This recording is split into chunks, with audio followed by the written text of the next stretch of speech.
തെരഞ്ഞെടുപ്പ് ചൂട് വലിയ രീതിയിൽ മുന്നോട്ട് പോകുന്ന ഒരു ഘട്ടമാണ്. അങ്ങനെ നോക്കുമ്പോൾ തിരുവനന്തപുരം മണ്ഡലത്തിൽ വലിയ പ്രതീക്ഷകളാണ് ഓരോ മുന്നണിയും മുന്നോട്ട് വയ്ക്കുന്നത്. അതിൽ LDFിൻ്റെ പ്രതീക്ഷ എന്താണെന്ന് നമുക്ക് അവിടുത്തെ സ്ഥാനാർത്ഥിയോട് തന്നെ ചോദിക്കാം. സ്ഥാനാർത്ഥി വളരെ പരിചയമുള്ളൊരു വ്യക്തി തന്നെയാണ്. സിനിമാ മേഖലയിലും അതോടൊപ്പം തന്നെ അധ്യാപന മേഖലയിലും എല്ലാം വലിയ പരിചയമുള്ള ആളാണ്. രാഷ്ട്രീയത്തിൽ പക്ഷേ ഒരു തുടക്കമെന്ന് തോന്നുന്നുണ്ടോ? ഒരിക്കലുമില്ല. രാഷ്ട്രീയത്തിൽ തുടക്കമൊന്നുമില്ല. ഞാൻ എൻ്റെ കാലം ഒരു 18 വയസ്സാകുന്നതിന് മുമ്പേ തന്നെ സജീവമായ LDFുമായിട്ടുള്ള ബന്ധവും സജീവമായി LDFുമായിട്ട് പ്രവർത്തനവും SFI കലാലയ ജീവിതം SFIയുമായിട്ടായിരുന്നു. SFIയുടെ കമ്മിറ്റി മെമ്പറായിരുന്നു. SFIയുടെ പല പല നേതൃത്വ സ്ഥാനങ്ങളിലും പ്രവർത്തിച്ചിട്ടുള്ള ആളാണ്. ഒരുപാട് കാര്യങ്ങളിൽ SFIക്ക് വേണ്ടി പ്രവർത്തിച്ചിട്ടുള്ള ആളാണ് ഞാൻ. അതുകൊണ്ട് രാഷ്ട്രീയം പുതുമയൊന്നുമല്ല. ഇപ്പോൾ ഈ തെരഞ്ഞെടുപ്പിലേക്ക് വന്നപ്പോൾ, ഈ അധ്യാപന രംഗത്തു നിന്നെല്ലാം വന്നപ്പോൾ തന്നെ അവിടെ ഒരുപാട് വിദ്യാർത്ഥികളെ വളർത്തിവിട്ട ആളാണ്. അപ്പോൾ ഈ മണ്ഡലത്തിൽ പഠിപ്പിച്ച വിദ്യാർത്ഥികളോ ഒക്കെ ഉണ്ടോ? ഉണ്ട്. ഒരുപാട് കുട്ടികളുണ്ട്. ഞാനിവിടെ ക്രൈസ്റ്റ് നഗറിൽ പഠിപ്പിച്ചിട്ടുണ്ട്. ഒരുപാട് വിദ്യാലയങ്ങളിൽ പഠിപ്പിച്ചിട്ടുണ്ട്. ക്രൈസ്റ്റ് നഗറിൽ പഠിപ്പിച്ചിട്ടുണ്ട്. എൻ്റെ വൈഫാണെങ്കിൽ ഇവിടെ ഈ മണ്ഡലത്തിനടുത്തുള്ള സ്കൂളിൽ തന്നെയാണ്. നീണ്ട കാലമായിട്ട് അവിടുത്തെ അധ്യാപികയാണ്. ഞാനും പഠിപ്പിച്ച കുട്ടികൾ ഒരുപാട് പേര് ഈ മണ്ഡലത്തിലുണ്ട്. പലയിടത്തും ചെല്ലുമ്പോഴാണ് അവരെ കാണുന്നത്. അപ്പോൾ അതെല്ലാം നല്ലൊരു പോസിറ്റീവാണ്. പൊതുവേ കുട്ടികൾ മാത്രമല്ല, LDFിനെ സംബന്ധിച്ചിടത്തോളം LDF ചെയ്തിട്ടുള്ള ക്ഷേമ പ്രവർത്തനങ്ങളായാലും വികസന പ്രവർത്തനങ്ങളായാലും അതൊരു വലിയൊരു ഫാക്ടറാണ് നമ്മുടെ മുമ്പിൽ കാണുന്നത്. പിന്നെ ഞാൻ ചെല്ലുമ്പോൾ തന്നെ ഒരു പരിചയപ്പെടുത്തലിൻ്റെ ആവശ്യം ഉണ്ടായിട്ടില്ല. അപ്പോൾ എല്ലാവർക്കും പരിചയമുള്ള ഒരുപാട് പേരുണ്ട്. ഞാൻ ജനിച്ച സ്ഥലമാണ്. ഞാൻ പഠിച്ച കലാലയം നിൽക്കുന്ന എൻ്റെ മണ്ഡലത്തിൽ, ഈ പറഞ്ഞ മണ്ഡലത്തിലാണ്. അപ്പോൾ ആ രീതിയിൽ ഒരുപാട് ഫാക്ടേഴ്സ് ഉണ്ട് പോസിറ്റീവായിട്ട്. അതുകൊണ്ട് തന്നെയാണ് കണക്കുകളെല്ലാം എടുക്കുമ്പോഴൊക്കെ നല്ല പ്രതീക്ഷയാണ്. ഒരു കാര്യം മാത്രമേ എനിക്ക് പറയാനുള്ളൂ. എല്ലാവരും പ്രതീക്ഷയിൽ തന്നെയായിരിക്കാം. ആരെയും കുറ്റപ്പെടുത്തുന്നില്ല. എന്തായാലും ബാലറ്റിനകത്ത് വോട്ട് ചെയ്ത സാധനങ്ങൾ നമ്മൾ ഇനിയിപ്പോൾ പ്രതീക്ഷ ഉണ്ടെന്നോ ഇല്ലെന്നോ ആണെന്നോ ഒന്നും പറഞ്ഞിട്ട് കാര്യമില്ല. ചെയ്തത് എന്തായാലും അവിടെ ഉണ്ടല്ലോ. Let us wait till 4th, 4ാം തീയതി വരെ വെയിറ്റ് ചെയ്യാം. നല്ല പ്രതീക്ഷയോടെയാണ് ഞാൻ കാത്തിരിക്കുന്നത്. കാരണം കണക്കുകൾ എടുത്തു. മണ്ഡലത്തിൽ ഏറ്റവും കൂടുതൽ പരിചയമുള്ള ആരാണെന്നുള്ള കണക്കുകൾ എടുത്തു കഴിഞ്ഞു. എല്ലാ അർത്ഥത്തിലും LDFിൻ്റെ പ്രവർത്തനത്തിൻ്റെ ഒരു വോട്ട് തീർച്ചയായും ഉണ്ട് എന്നുള്ളത് നമുക്കറിയാം. എൻ്റെ പരിചയമുള്ള വോട്ടുകളുണ്ട്, എൻ്റെ കുട്ടികളുണ്ട്, എൻ്റെ വൈഫിൻ്റെ കുട്ടികളുണ്ട്, എൻ്റെ ബന്ധുക്കളുണ്ട്, എൻ്റെ കൂട്ടുകാരുണ്ട്.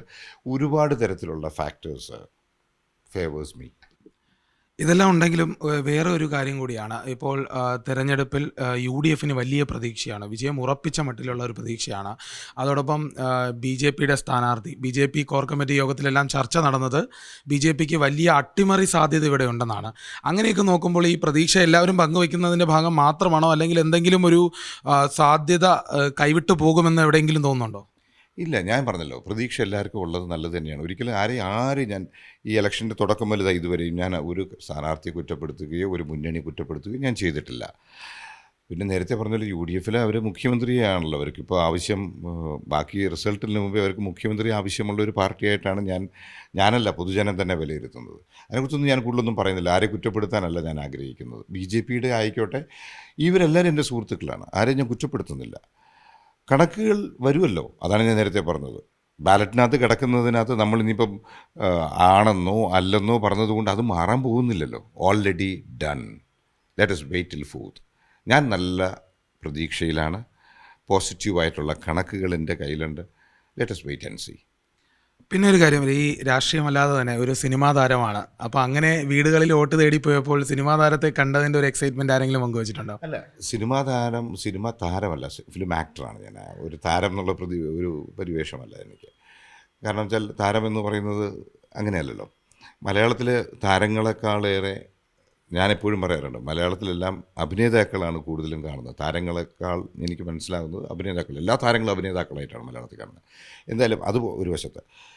വീടുകളിൽ ചെല്ലുമ്പോൾ ഒരു ഇൻട്രഡക്ഷൻ്റെ ആവശ്യം വേണ്ടി വരുന്നില്ല എന്നുള്ളതൊരു യാഥാർത്ഥ്യം. അതൊരു വലിയ കാര്യമാണ്. ഒറ്റ കാര്യമുള്ളൂ, എനിക്ക് സമയപരിമിതി വളരെ കുറവായിരുന്നു. ഇതിൻ്റെ ഇടയിൽ ഞാൻ കമ്മിറ്റഡ് ഫിലിംസ് ഉണ്ടായിരുന്നു. ഖലീഫ എന്ന് പറയുന്ന ശ്രീ വൈശാഖ് പൃഥ്വിരാജ് പടം ഷൂട്ട് നടന്നുകൊണ്ടിരിക്കുകയാണ്. അതിൻ്റെ ഇടയിലാണ് ഇലക്ഷൻ്റെ ഇത് വന്നത്. ഇതിൻ്റെ ഇടയിൽ ഞാൻ ഷൂട്ടിന് പോവേണ്ടതായിട്ട് വന്നിട്ടുണ്ട്. ഞാൻ ഷൂട്ടിന് പോയി, എനിക്ക് ആകപ്പാടെ കിട്ടിയത് ഒരു 15 ദിവസമാണ്. അതിൻ്റെ ഇടയിൽ വീണ്ടും 2-3 ദിവസം ഷൂട്ടിന് പോവേണ്ടതായിട്ട് വന്നു. ഈ 2 ആഴ്ചക്കാലമാണ് എനിക്ക് ഒരു മണ്ഡലത്തിൽ, അതൊരു അസംബ്ലി കോൺസ്റ്റിറ്റുവൻസിയിൽ വർക്ക് ചെയ്യേണ്ടി വന്നത് ഒരു സ്ഥാനാർത്ഥിക്ക് 2 ആഴ്ച കറക്റ്റായിട്ട് കിട്ടിയിട്ടില്ല എന്നത് മനസ്സിലാക്കണം. ഈ 2 ആഴ്ച കൊണ്ടായാലും ശരി, ഐ എം ഫുള്ളി കോൺഫിഡൻറ്റ് എന്നുള്ളതാണ് എനിക്ക് പറയാനുള്ളത്. പിന്നെ ഒരു തെരഞ്ഞെടുപ്പിൽ വിജയിക്കുകയാണെങ്കിൽ MLA ആയി വരുമ്പോൾ സിനിമയ്ക്കാണോ രാഷ്ട്രീയത്തിനായിരിക്കുമോ ഏറ്റവും കൂടുതൽ പ്രാധാന്യം? അല്ല, അതിനെക്കുറിച്ച് ഞാൻ ഇപ്പോൾ പറയുന്നത് ശരിയല്ല. കാരണം അത് പാർട്ടിയിലും കൂടെ വിലയിരുത്തേണ്ടതാണ്. അപ്പോൾ പാർട്ടിയിൽ നിന്നും നേരത്തെ അനുവാദമൊക്കെ എല്ലാ കാര്യങ്ങൾക്കും ഉണ്ട് എന്നുള്ളത് ഞാൻ ആദ്യമേ സൂചിപ്പിക്കുന്നു. എന്നെ റെസ്ട്രിക്ഷൻസ് ആവിധ കാര്യങ്ങൾക്ക് ഉണ്ടാവില്ല.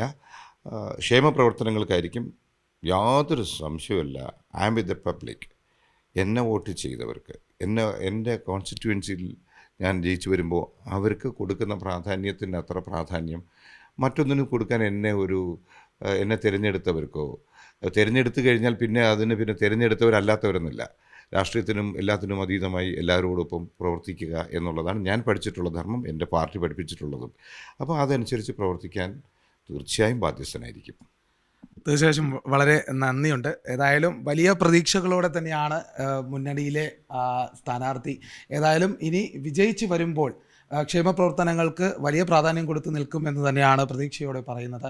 അങ്ങനെ നോക്കുമ്പോൾ ഇനി ജനവിധിയിലേക്ക് കാത്തിരിക്കുകയാണ് എല്ലാവരും. തിരുവനന്തപുരത്ത് നിന്നും പത്മകുമാറിനൊപ്പം വിഷ്ണു കരുണാകരൻ, സി മലയാളം ന്യൂസ്. ഏറ്റവും പുതിയ വാർത്തകളും വിശേഷങ്ങളും വിരൽത്തുമ്പിലറിയാൻ സി മലയാളം ന്യൂസ് എല്ലാ ഡിജിറ്റൽ പ്ലാറ്റ്ഫോമുകളിലും ലഭ്യം.